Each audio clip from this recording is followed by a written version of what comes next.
กับสบายดียามแรงๆเนาะตอนนี้ก็3 โมงแรงแล้วเนาะเออพี่น้องสาวก็จะมาคือเรา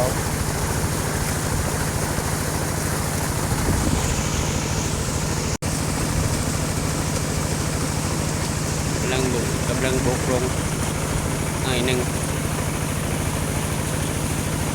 ฝากพ่อแม่เป็นกำลังใจ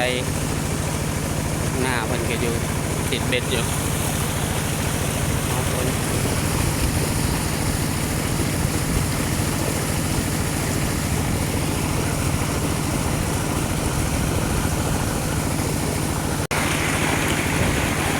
ย่างไปหาไม่เข้าค่ำจริงๆเป็นขายถ่าน12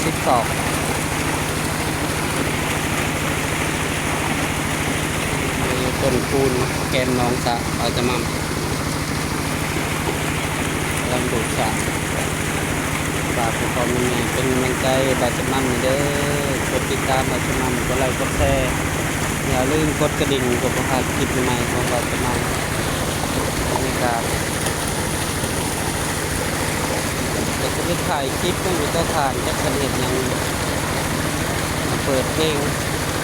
กินเหล้ากินเบียร์ที่ก็เลยถ่ายบ่ได้จะไปถ่ายไม่เขา